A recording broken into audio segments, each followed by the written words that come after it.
médico dijo que era estrés, un caso severo de agotamiento nervioso, agravado por insomnio crónico. Fueron sus palabras exactas. Carlos llevaba 3 años viajando por trabajo, un ritmo insano de aeropuertos, hoteles impersonales y reuniones interminables. El mundo, para él, se había convertido en un zumbido constante de ansiedad y ruido de fondo. La solución llegó en forma de una cabaña heredada de un tío abuelo solitario, enclavada en el corazón de un bosque tan denso que hasta los sonidos del mundo moderno parecían perderse intentando penetrarlo. Era el lugar perfecto.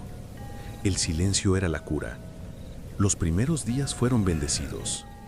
Carlos durmió como una piedra, despertado solo por el canto de los pájaros al amanecer y el susurro de los animales por la noche. El aire puro limpió su mente y la soledad, lejos de ser aterradora, era un bálsamo. Comenzó a notar los pequeños ritmos del bosque, la senda de los ciervos al atardecer, la hora exacta en que los grillos iniciaban su coro. Fue entonces cuando comenzó a percibir el otro silencio. No era la simple ausencia de sonido, era algo activo, vivo, un vacío que se instalaba en ciertos puntos del bosque, sobre todo cerca de un viejo árbol retorcido, con raíces expuestas que parecían garras clavadas en la tierra. Allí, los pájaros no cantaban, los insectos no zumbaban, el viento parecía morir antes de llegar. Era un silencio tan profundo que dolía en los oídos, un vacío que parecía absorber incluso el sonido de sus propios pensamientos. Carlos, por un impulso que no pudo explicar, empezó a sentarse en el borde de ese silencio, primero por minutos, luego por horas.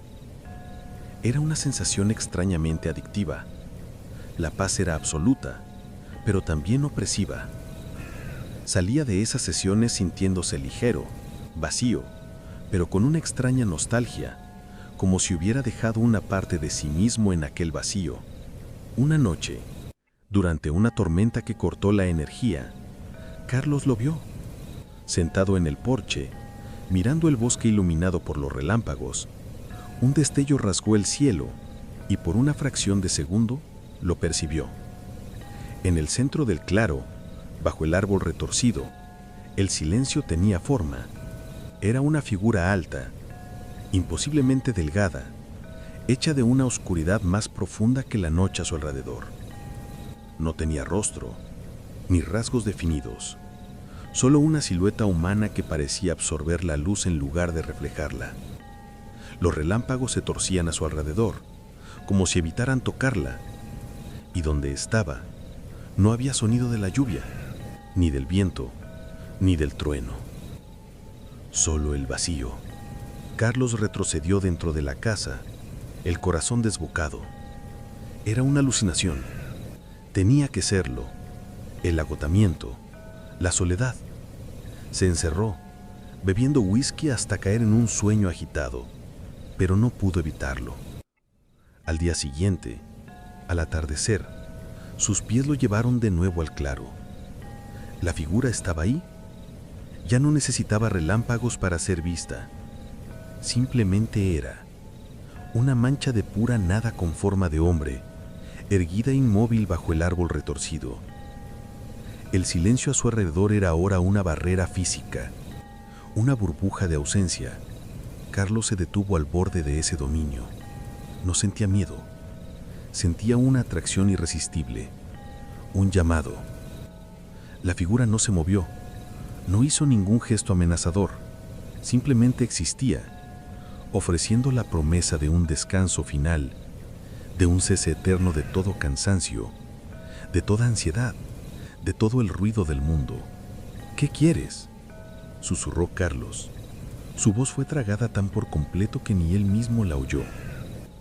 Un pensamiento, frío y claro, se formó en su mente, no en palabras, sino como una verdad absoluta que brotó del silencio. Yo, lleno. Carlos dio un paso adelante. La hierba bajo sus pies dejó de crujir. Otro paso. El aire dejó de moverse en sus pulmones. Estaba al borde de la cosa. Extendió la mano El toque no fue frío ni cálido. Fue la absoluta no sensación. Fue como tocar el concepto de la nada. Y entonces, el silencio comenzó a fluir dentro de él. No fue doloroso, fue liberador. Todas sus preocupaciones, sus recuerdos tristes, sus arrepentimientos, el ruido constante de su propia conciencia, todo fue borrándose suavemente, reemplazado por una paz serena y vacía. Vio su vida, sus viajes, su estrés, disolverse como humo. Estaba siendo vaciado, y el silencio llenaba los espacios. Su brazo hasta el codo había desaparecido. No se volvió transparente, simplemente dejó de existir, sustituido por la misma oscuridad de la figura. Carlos sonrió, una sonrisa plácida y vacía. Dio el último paso, fundiéndose por completo con la entidad. En el claro, ahora solo había una figura, un poco más alta, un poco menos delgada. Se giró lentamente y comenzó a caminar hacia la casa. Sus pasos no producían sonido. Dentro de la casa, en el espejo del pasillo, la figura se detuvo. El vacío donde debería estar un rostro onduló por un instante, y por un breve momento, los rasgos de Carlos, sus ojos cansados, su sonrisa aliviada, se formaron en la oscuridad antes de disolverse de nuevo en la nada. La cosa hecha de silencio se acomodó en el sillón de Carlos, mirando por la ventana hacia el bosque ruidoso. Esperaría. El bosque atraía a quienes buscaban quietud, a los estresados, a los cansados, a los perdidos. Siempre venían, y el silencio siempre estaba hambriento, siempre llena. La entidad fue contenida. Por ahora. Asegúrate de ver lo que hará después. Activa la campanita y suscríbete. Y comenta si te atreverías a visitar un lugar así.